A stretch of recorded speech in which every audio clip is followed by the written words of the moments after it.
Hi, everyone. Welcome to the show. I'm Dr. Nicole, and on today's episode, we're talking about the connection between listening, sensory processing, and brain function.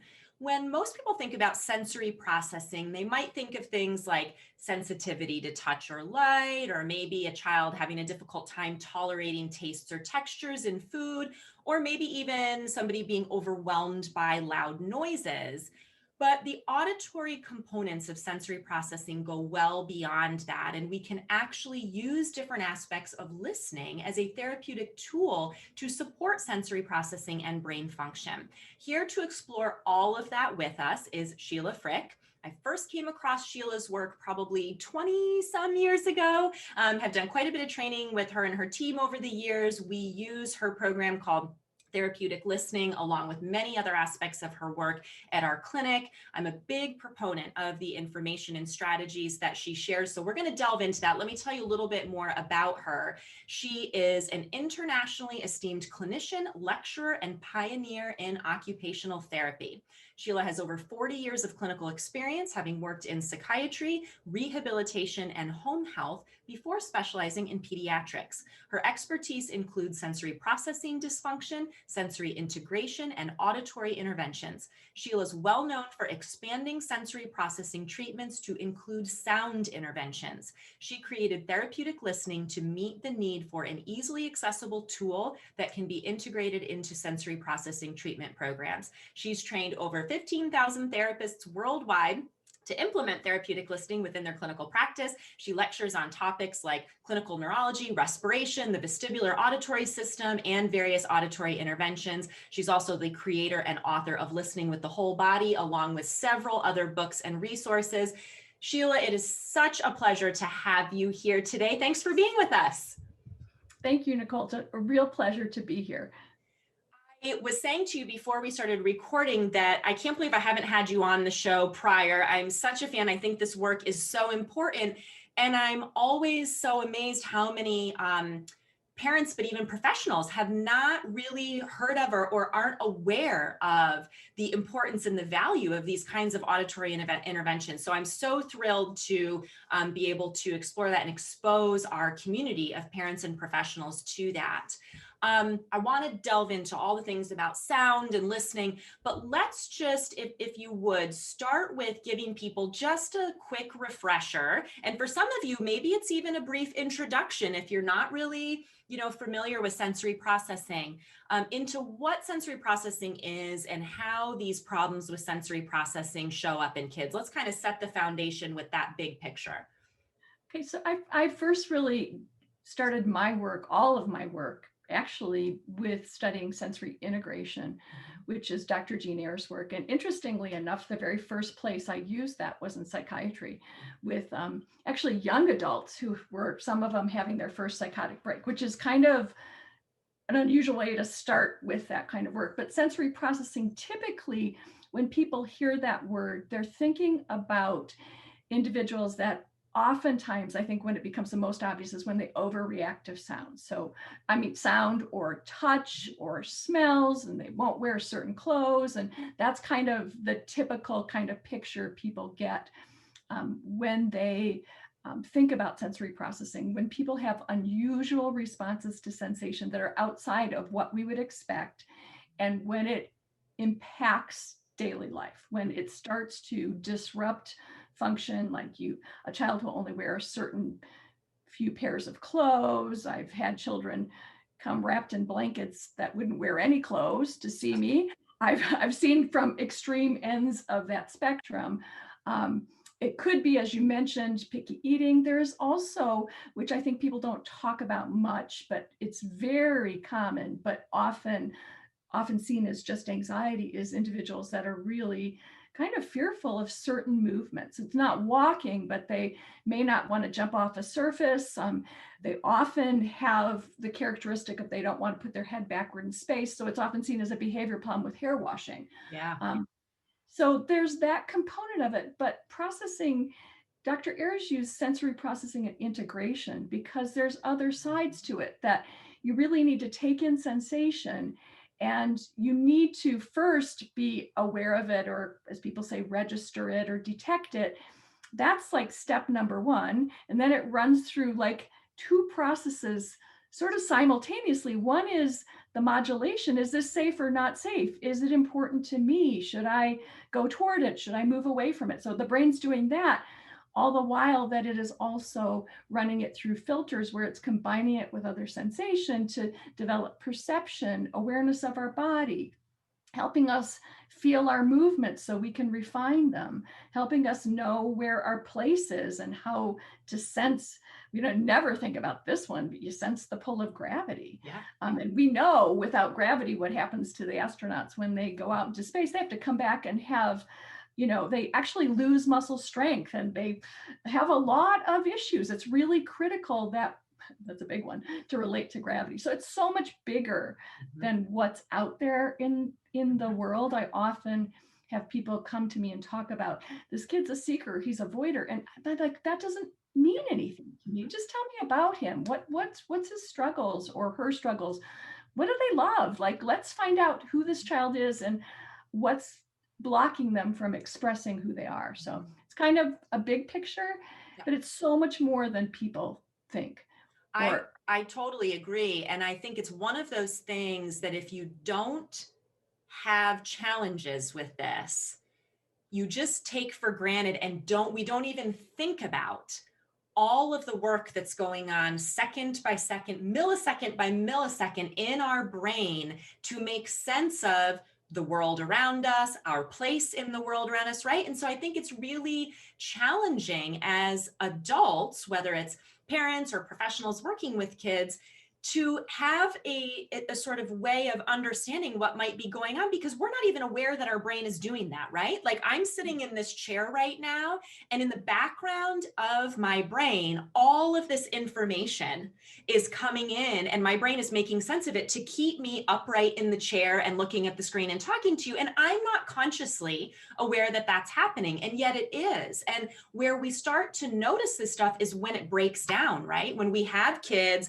who it's like, whoa, this kid can't keep themselves up in the chair. Or this kid's like a, ping pong ball all over the place. Or this kid is really scared and avoidant of certain things. And then we go, well, what's going on there? And we tend to view it as, well, it's a behavior thing. Right. Or we tend to view it, well, it's anxiety or it's behavior. They don't feel like it, whatever, because we don't have that connection to really grasping how many parts of that process can malfunction or can go on a different path that create a totally different experience for this child then in the world. Yeah, and it's so much of this, all of it from Ayer's work was always to look at that subcortical, what's going on below thinking.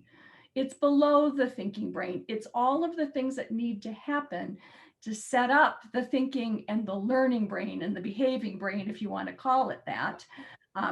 The socially connected brain. It's all of those things that have to happen before you can get to your, Dan Siegel says, your upstairs brain. That's right, your upstairs brain, Yeah. So, I think that's what people don't see. And unless you have some of those challenges yourself, or are really well trained in it, people really do not have a clue. It just looks to people like somebody isn't behaving in the way they think that they should, or it can get put on the teacher or the parent that they just don't have control of this child. I mean, I think you've seen all of that, and I think it's dreadful that that's kind of how people interpret that, but without the understanding of what's going on beneath, they just think, hey, it's behavior. It's or it gets pinned on specific diagnoses. And I want to talk about that too, because I want to be clear for all of you, especially, parents listening, like often sensory processing challenges, sensory integration challenges can be a part of the presentation of things like autism spectrum disorder, ADHD, learning differences, those kinds of things. But it is also the case that there are many children who don't fit the criteria for those types of diagnoses that we more commonly think of, that can have certain elements of their sensory processing and sensory integration that is not maybe functioning optimally for them. And I think that's important to recognize, because oftentimes there's this idea that, oh, well, that's for kids who have autism or whatever. But actually, you know, you and I see lots of kids who don't have those diagnoses who are struggling with this, right? Right. I see it a lot in gifted and talented. Like Yes. our artists Mhm. certainly had, you know, I lived long ago and there would have been OT. I would have been treating Thomas Edison and Albert Mhm. Einstein. Um, Thomas Edison, for some reason, was one of my childhood heroes because I lived near Greenfield Village where they had his Menlo Park lab. And I like would go in there and I was just like absorbed by his thinking. But you often see it in that really inquisitive, bright mind that won't turn off. It's funny, my son is an engineer and he works for Google. And I remember when he was in engineering school and he was just mentioning something about one young man. It was RPI, which is just super bright kids that are creative. And I said to him, I said, Sean, you know, I really think that maybe he could have used me when he was younger. He would see me, he says, oh, Mom, are you kidding me? The whole school could have used you. That's right. Totally. Totally. I think that's great. That's great. Use what? And like, I have to think for what? It's not that we see them as having a problem, but that you could have more comfort Yes. and less anxiety and tension patterns in your life so that your brilliance can shine even brighter. And that's how I see so many of those kids. And to me, what a gift to be able to be a part of their life in some way. Yeah, I love that. I look at it as just bringing more ease into people's lives. I don't look at it as fixing or, you know, people are not broken, but it's about what are the things that are creating challenges, that are draining energy, that are just, you know, not working optimally for them and creating challenges in their life. And how can we bring more ease into their life so they can be more of the best version of who they are? And I think that's what's beautiful about these types of strategies and interventions. It really is focused on how do we bring more ease in for people. Yeah, I know I don't really want to be flip, but somebody was saying to me, would you use therapeutic listening for this? Would you use it for that? Would you use it for that? And I'm saying, yes, yes. And then finally I said to her, well, I would use it for anybody that has ears, because it's because I see it as a tool that helps to sharpen. Listening is really just a basic function that we have that can get detuned, like your piano can get detuned. So if you come to me and you are in, you know, as we said, having some issue that's disrupting your life and creating a challenge, of course, I would attempt to use, and that not just that tool, but many of my tools to support you. And we actually have seen many kids for very short periods of time. It's not an ongoing for everybody. Yeah, I agree with that. That's a perfect segue into talking a bit more specifically about sound and about how because you were in this realm of work as an occupational therapist with sensory processing, sensory integration, doing those things. And at some point you got really intrigued and interested in specifically using sound as part of an approach to this. And so talk a bit about that. Okay, well, we're going back now probably 30 years, maybe a little bit more. And I was super excited because I had my dream, which was to have this private SI clinic. So, you know, having all the equipment and, you know, it was just part of like that dream that I had when I graduated as an OT. And I was seeing kids and working with them. And I would say at that point in time, the bulk of my population was coming with somewhere a diagnosis with autism spectrum disorder or a number of kids that were preemies. And oftentimes if you spend, and we now know that, and actually my granddaughter was just a preemie, and an OT came to see her and said, well, it looks like she might have sensory processing problems. And my daughter said, well, we won't have a problem with that. My mom is Sheila Frick. So right. we're all set there. Thanks. We're all set there. Don't worry about us. We got that covered, and she's got a lot of friends, so we're all good. But anyway, so that was kind of my population. And I do remember that I had, at first, I'll tell you that I had a number of clients that were flying to places to do a technique that I thought was weird. I have to admit, and I always say to people, watch out what you think is weird, because you might end up doing it. Right. But that it was auditory integration training, and it was Dr. Berard's work. And I have to say that when they came back 10 days later, that with some of them, particularly if they were more severely impacted by their autism, I didn't see a perceivable difference. Mhm. And it wasn't until one young man that I had been treating, and that, we're in love with all of our children, but we sometimes, some of them resonate more deeply with us. And so this young man, David, and his mother would not mind me talking about him at all, because he's such a joy, but he was, 3. He was born very early. He was diagnosed with autism, but he was also a preemie and born at 6 months. So very, very premature. Now we're talking 30 years ago. So it was really, yeah, a struggle. And he would eat nothing by mouth. At 3, he had a G tube. When he came into the clinic, he would find anything that was a strap and put it on anything and flip it. He was afraid of the swings, but if I played music, there was the clue, I could get him to interact with me a little bit. And we were working on decreasing his oral defensiveness, and you couldn't even touch the outside of his face without him becoming ill and vomiting. Yeah. So I had worked with him for maybe about a year, and we could now touch the outside of his face. We could do touch inside his face. We were getting him to take like 1 or 2 tablespoons of plum baby food. If we played music, another clue, and had the rhythm going, we could get him to do that.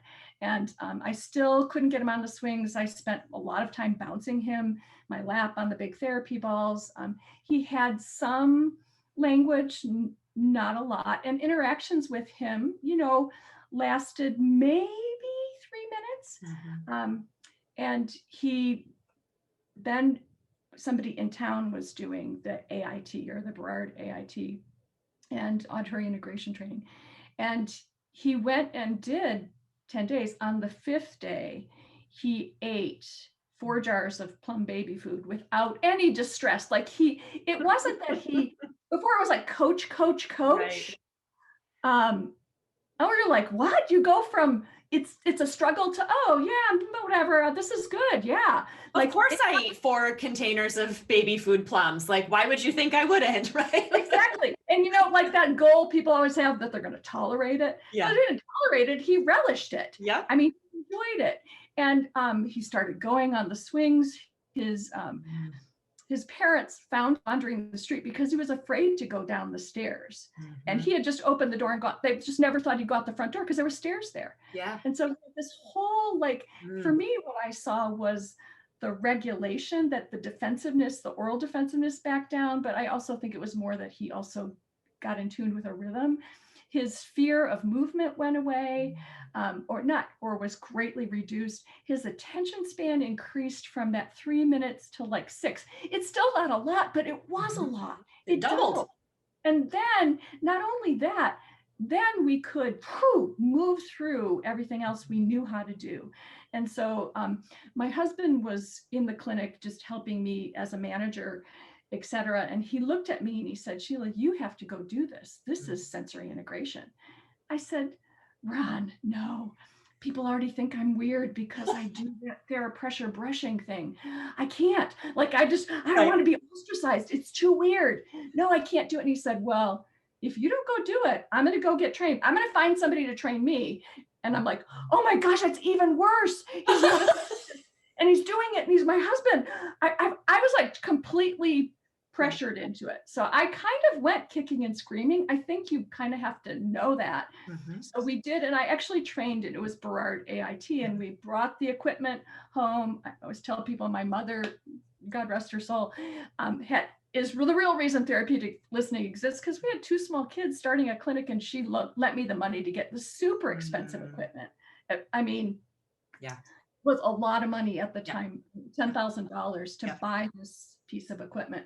And so I said, okay, fine, I will do it, but I'm not going to do it the way people told me, that they can't do anything else. They could maybe play with a puzzle. And I'm like, well, that doesn't make any sense, because in sensory integration, one of the basic tenets when you're doing sensory integrative therapy is that you enhance sensation. And oftentimes children didn't register or detect the information, or they couldn't put it together because it wasn't the right frequency, intensity, duration, or combination of input. So in sensory integration, you're trying to figure out how to play with increasing, decreasing, playing with that sort of formula with sensation and watching what you're getting and adapting it. So what we did is we put a 20-foot cord on this machine.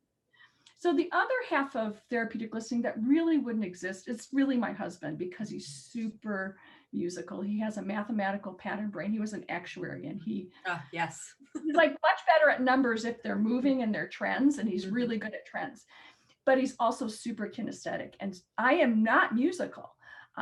Interestingly enough, you would think that I was, but he was super musical, and we were told that we had a playlist of like, I don't know, 15 choices. And it was all like kind of rock and pop music that was popular back in, I don't know, what was that? The 80s, 70s, 80s. We were using music from Michael Jackson. I don't know. I'm trying to think of some reggae music, some Enya music. So those are some of the pieces we were using. And we could, if we wanted to, pick new music and send it in to be verified that it had full spectrum of sound. So Ron kept picking new music and he kept watching the kids, and he'd say to me, a child would walk in and he'd say, "Oh, definitely the reggae." And I'd like, "What do you mean definitely the reggae?" So we were told put anything in. So I'd put in the reggae, and a child who I saw as having very poor posture, kind of lower tone, not really being able to sit still, would get organized in their body. And I was like, okay, well, the reggae. So now I got it. If you've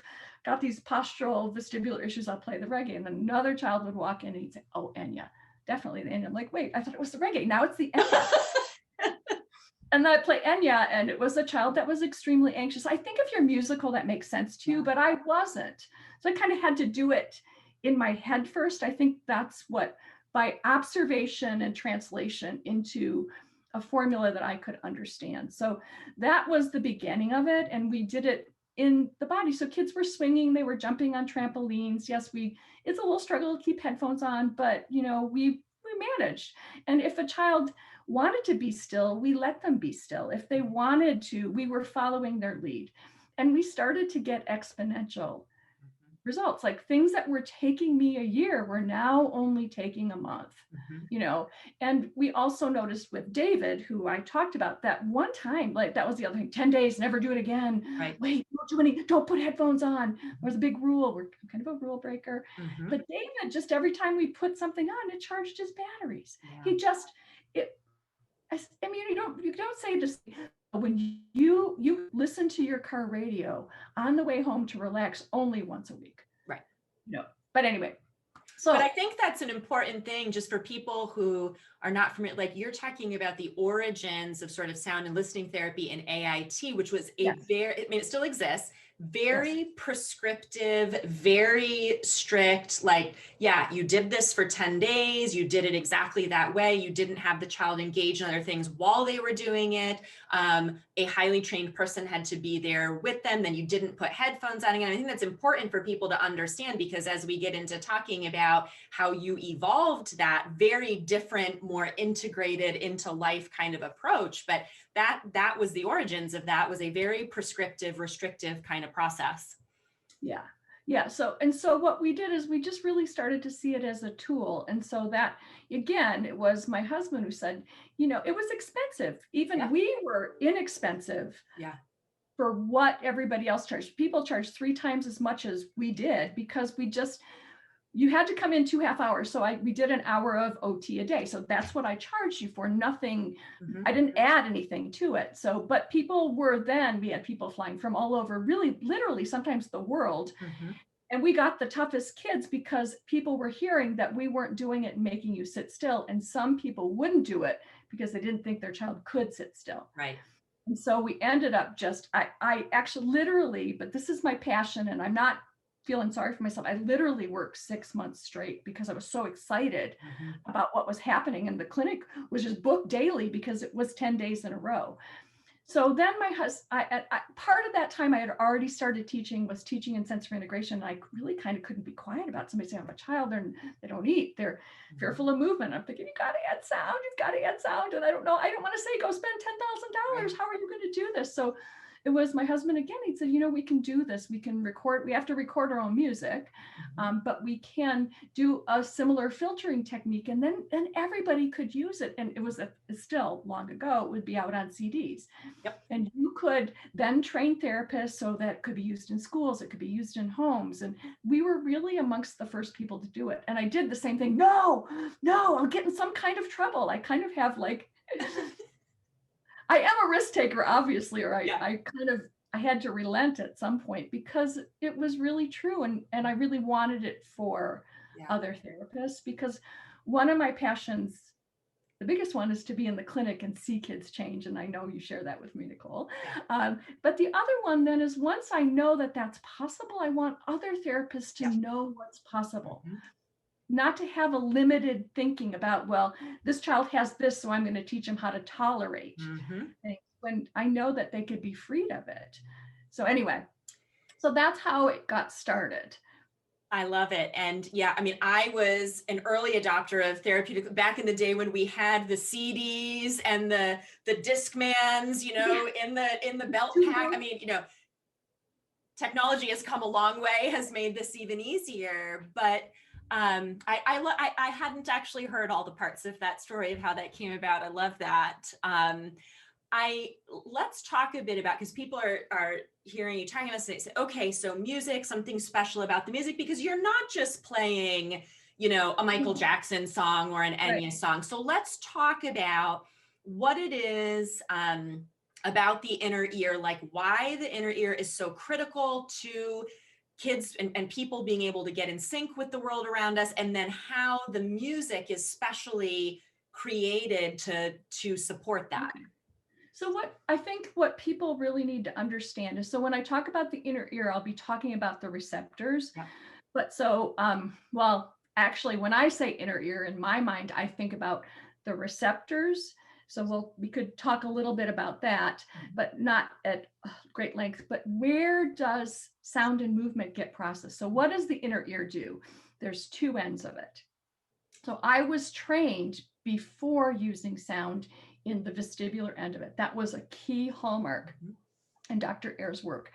And she was so brilliant that science today with neuroimaging is just catching up to her idea. So people think about the vestibular system in terms of balance, which is true, but it's so much more than that. So she talked about the vestibular system as being a major integrator of all other sensation. So the truth is that all information we take in from our bodies and from the environment get checked against the vestibular system, which tells us the basic reference point of you are here. Without that reference, the 0 point in space, you do not know even the position of your arm is in what position. It's all referenced about that. Which end is up, which way are you going? The muscles and the soft tissue in the body that has proprioceptors in it and somatosensory pressure receptors tell my brain right now about where there's pressure on my body, and then that correlates it with that 0 point in space. So it's a major integrator, which she talked about the central reference point, but really we used to talk about it as the me in the map. So I early on I lectured with a professor who is passed now by the name of Dr. Stephen Kuhl, and he used to talk about that the vestibular system would give you, if you are, at the mall and you're trying to find Sephora, or for me, it would be, I would probably be trying to find the cooking store. But anyway, and I was searching and I went to the mall map. Unless I saw that orange sticker, you are here, the mall map wasn't useful. So no other information is useful unless you can check against that. So it really is, the vestibular sense is the silent sense, if you will, that starts to make sense when it starts to put information. It partners with the tactile, the touch, and the muscle and joint sense, if you wanted, the system. Also, it partners greatly with the visual system. It's very tied up with that. So if you can sit still and use your eyes well and organize your body and your eyes, you usually have a good vestibular system. what's really, I could go on. Now, this could just be a whole podcast, but Yeah, absolutely. One thing I just want people to know is that now in science, if you could say your sense of self, the me is mapped in the brain, and where is it? It would be where they're now finding is vestibular cortex. Yeah. So where the sensory motor strip and the insula, which gives a felt sense of ourself, intersect. I always do this. It's a little circle here in my head. That's where I sense me in the world, literally. Me in the map of the world. And so it's such a key integrator. And for anybody who's listening is like, I don't know if I can relate. If you have ever, even for a moment in your life, felt dizzy, which 99.9% of us have had some experience at some point in our life of feeling dizzy, that is a window into understanding what Sheila's talking about here when we say a map of, where you are in space, this sense of, just where we are and how the brain processes that. If you've ever been dizzy, you know that suddenly you get very disoriented, right? You feel very off kilter. And so I think that's a good way if you're feeling like, oh, I don't know, if I can really relate to this. If you've ever had a sense of dizziness, that's a window into understanding what we're talking about here.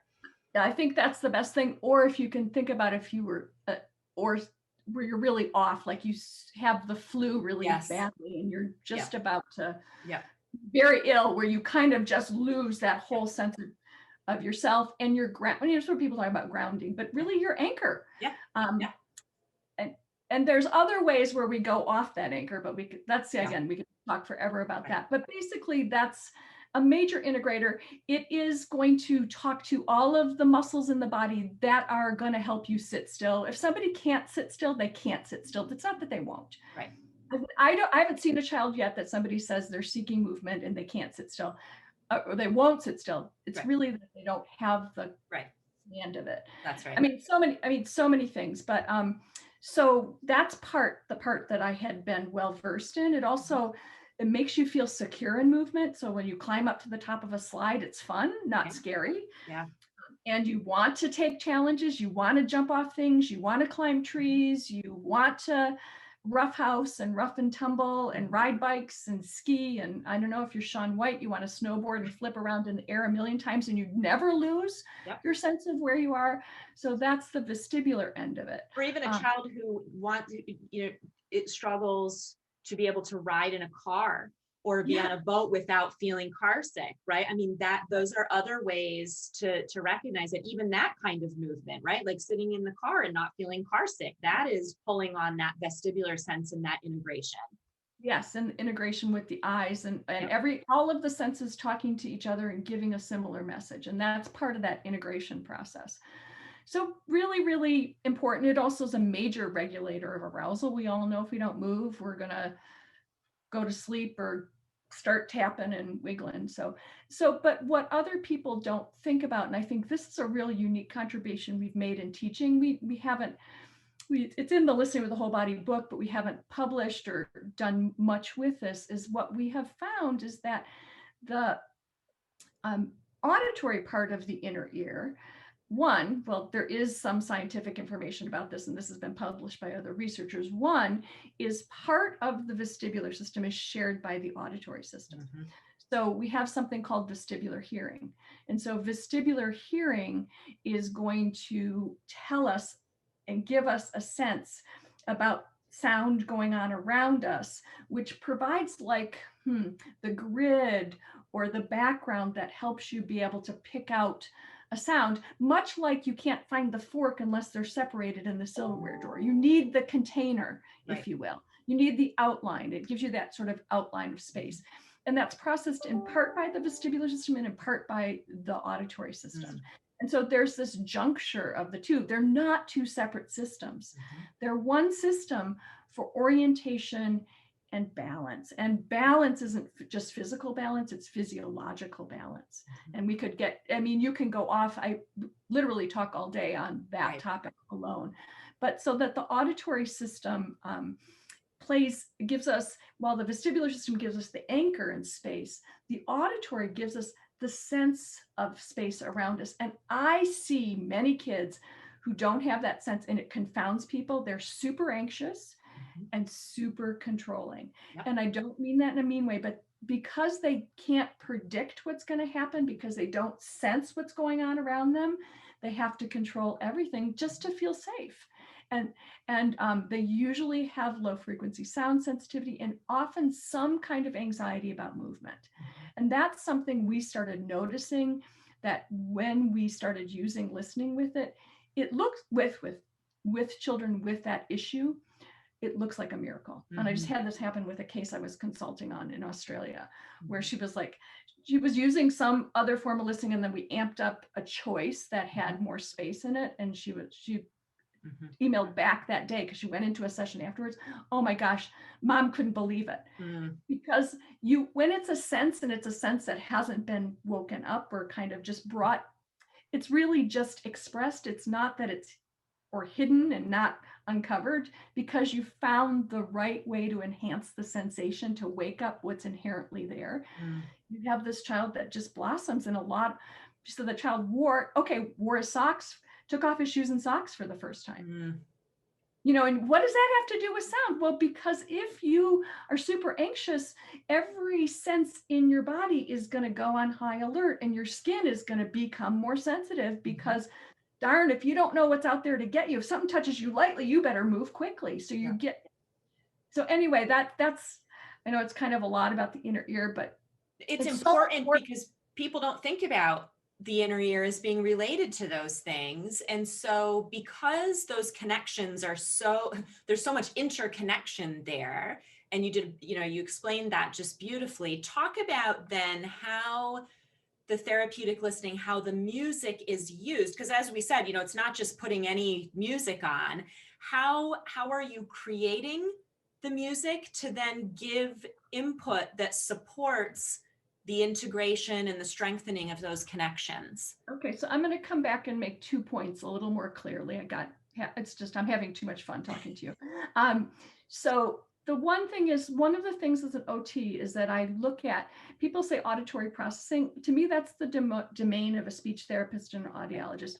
My specialty is audition, the non-language processing of sound. So what is that? First, I have to notice the sound. So, we have to orient to it. And in orienting, there is a shift in your physiology toward what people would call more regulated, where the heart rate and the breath start coupling together. And typically in an orienting response is what we see when we start with our therapeutic listening, is that we trigger an orienting response.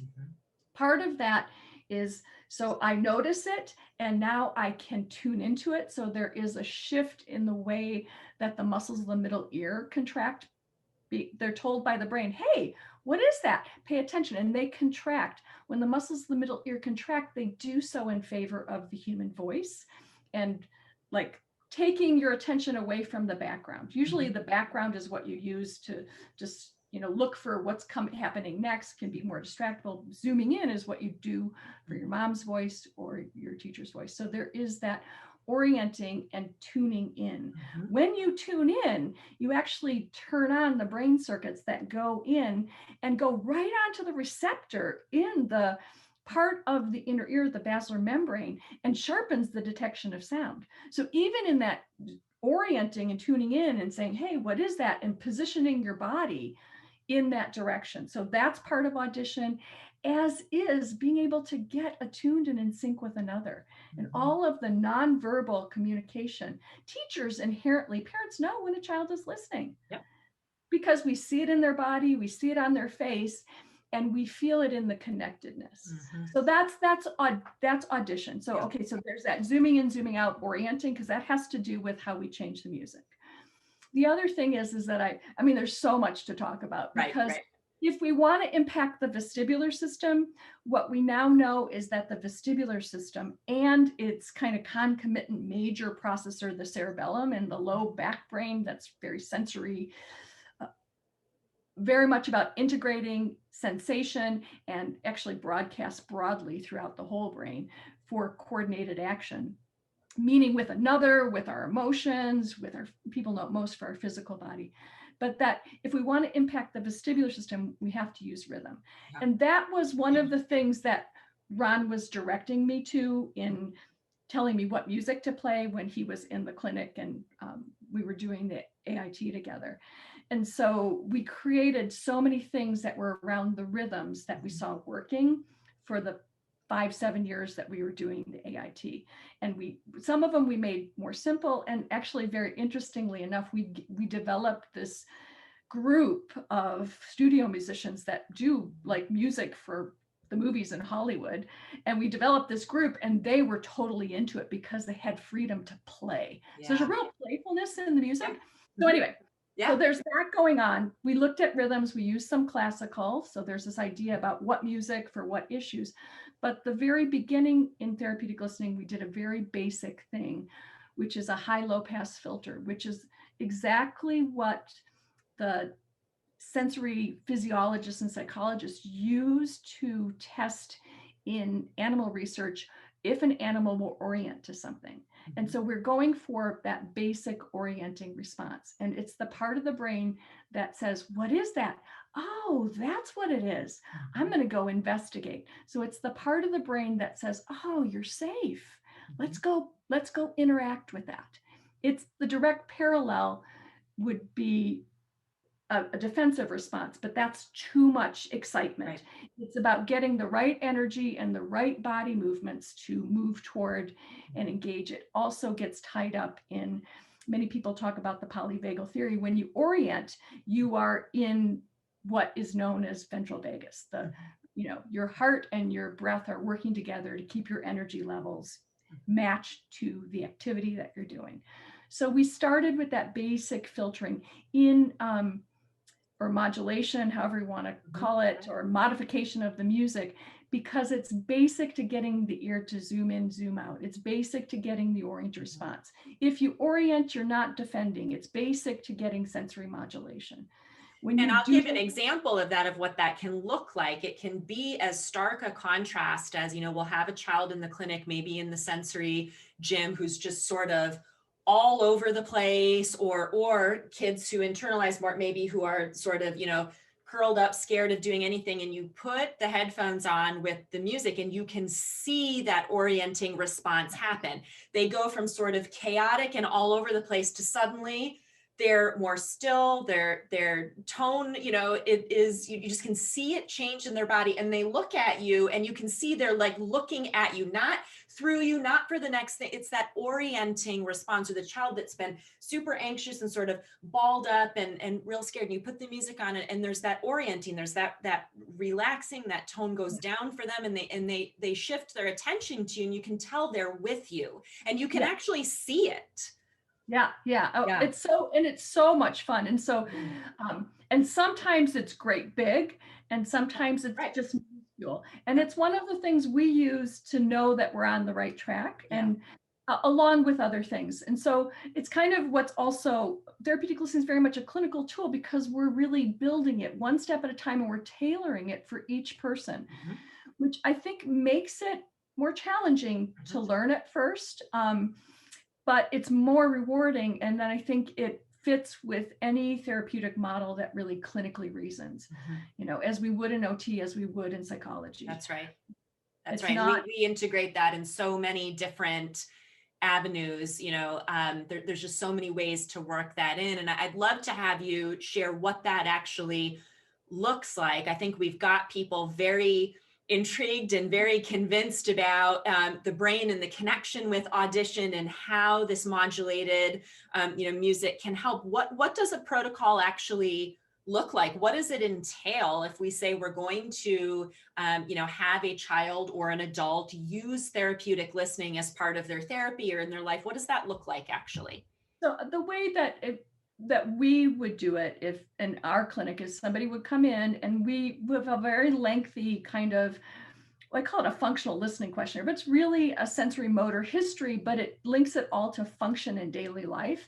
So we would use that, but would also like interview how observations of a child or an adult. I might have you also do some vestibular based little things just to get a sense of your vestibular. I want to know the whole inner ear, how it's functioning, how it's getting in the way. And then we would put you on a program that you would take home. So parents would get headphones, and then we have an app on the phone, and that's what most people are using now. And so they download the app is free, and then they can do in-app purchases. But we did, because Therapeutic Listening uses in its modulated program 2-week segments of listening, we did a rental program for parents that we tried to make. I just thought, like, what's the cost of less than a McDonald's meal? That was my kind of thinking, because all along we were trying to make things as accessible as possible, and to try not to make cost be an option. So that's part of it. And then they would listen twice a day. If it's modulated to 30 minutes a day, we do some other variations on modulation, but that's our basic program for 30 minutes. And then we typically change the music selection every 2 weeks. And again, that 2-week thing was a practicality, because in the beginning, people were actually purchasing a CD that was more expensive than that. And we were trying to make it as accessible as possible. And they would then, our clients, some of them come weekly, but many of them come just to have home programming. And we often add other things into that based on our OT background. And then we would change that out every 2 weeks. But all along, based on the changes we were seeing, that's how we make our next selection. I think that's really important for people to understand, because I mean, you and I could have a whole hour-long conversation about how sensory processing and sensory integration gets distorted in the actual treatment process of being some sort of prescriptive set of things. And really, the key to this is being attuned to the child, watching, observing, seeing what their response is, and then moving forward as you select music or activities or whatever it's going to be in accordance with their response. It is an individually tailored thing, which is more complicated for therapists to learn, but ultimately much more productive. And so you've got, like, I look at it as, you know, there's this menu of options with the music to choose from. You start with what makes sense based on what you know about you know, the child and their history and their functioning, but then you're looking as you go along, how are they responding? And then you're choosing the next one. And so as parents, you're sort of partnering with the professional supporting you with that to look at what makes sense to move to next. And it does, you know, I find when it works well, there is this real collaborative spirit between the family and, you know, the practitioner or even other, you know, teachers or other people working with the child, because you need the feedback to know what's going on for this child in their life. What are we seeing change? What seems to be getting better? What might be getting worse? What are we seeing? And then we use that information to tailor it. So it really is this collaborative process.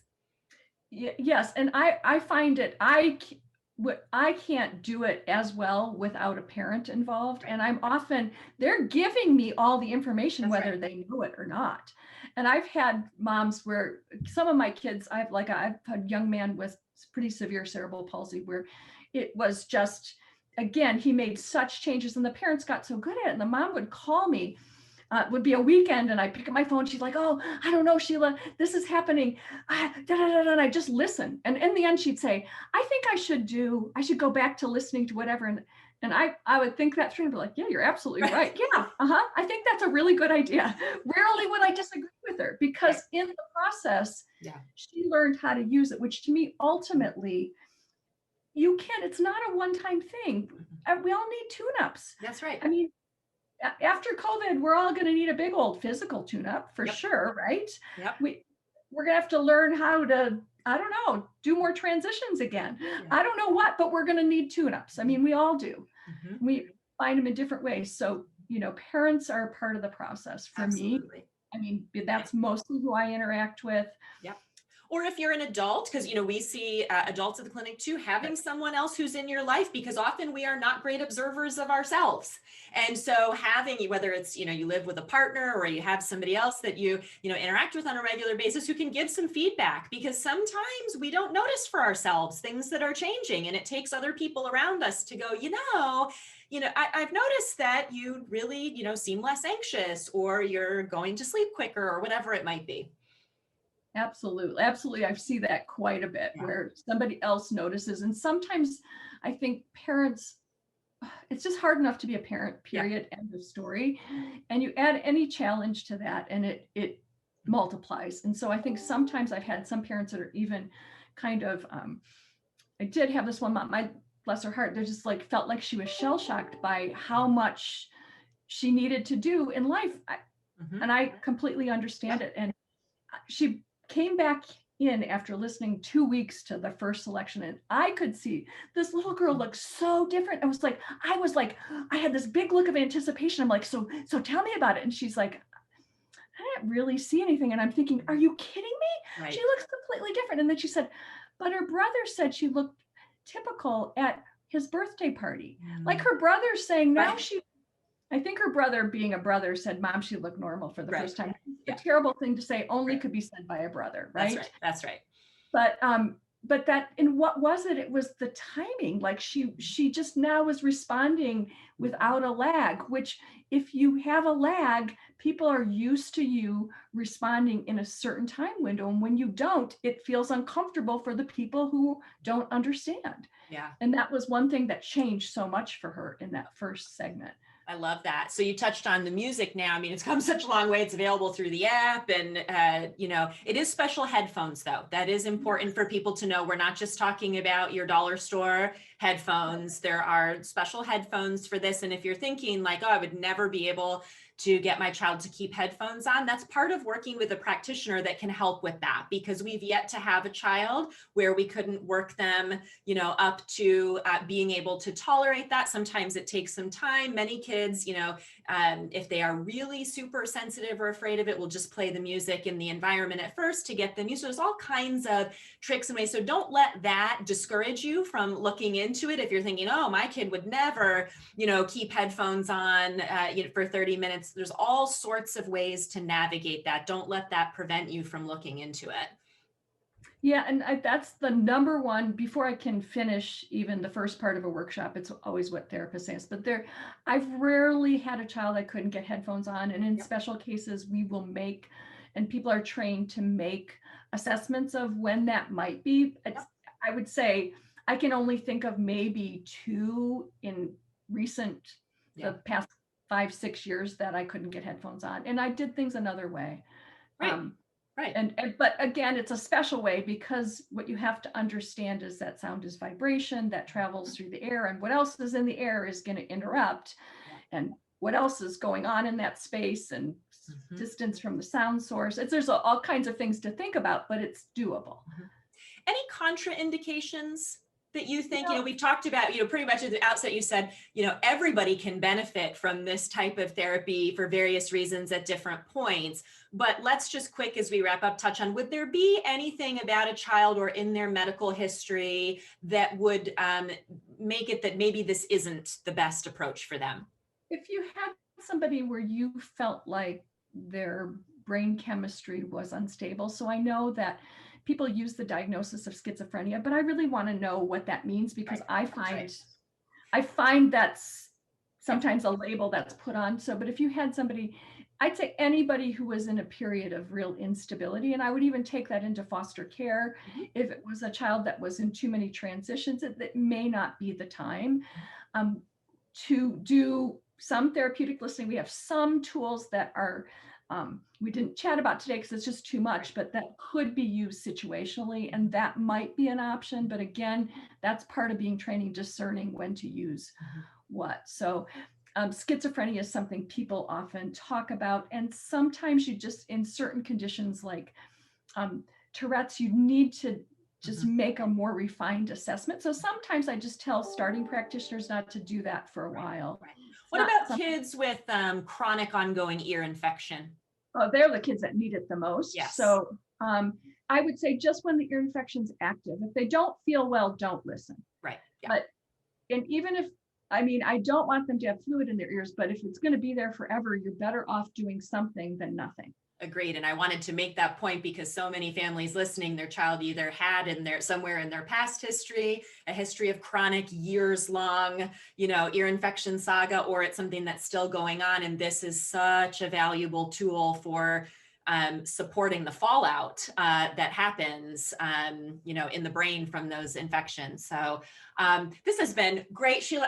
We're going to have to have you back. There's so many other things that I want to ask about, so many things to talk about. As we're wrapping up here, though, I do want to make sure that you let people know where they can find out more about therapeutic listening, about your work. So probably the best way is our website, which is www.vitallinks. So it's VITALLINKS.net. And we do have like a provider directory on there. We have a list of upcoming courses. I really speak on a broad array of, really the title of the book that I wrote was Listening with the Whole Body, because it's a whole body approach. We wouldn't have time to talk about that at all today, but so they could see other courses. There's a parent section, some parent videos there. I think something that's very helpful is a little video on what is therapeutic listening that we had made. It actually took us weeks to write the script to make it simple. Yeah. And hold true. So that would probably be the best place. We can do contact information there as well. Absolutely. So vitallinks.net will have the links to all of Sheila's books, all the resources. We'll make sure we find that video, put that in the show notes for you so you can check that out. And I think that therapist directory is so helpful because no matter where you live in the world, there's likely to be somebody who's been trained at this point who you can access to get some support around that. But I just really encourage all of you, if this spoke to you in terms of what you're seeing or dealing with your child, or if you're a professional who's working with these kinds of kids, I can't encourage you enough to get more familiar with this, delve into the learning around it. It just can make such a huge difference. Sheila, thank you for taking the time to spend with us today. This was really wonderful. Thank you, Nicole. It's so much fun to talk about my passion, and I don't usually get to tell the other parts of the story. So thanks for letting me share that today. I really had a great time. Thank you. Awesome. And thanks to all of you for being here and for listening. We'll catch you back here next week for our next episode of the Better Behavior Show.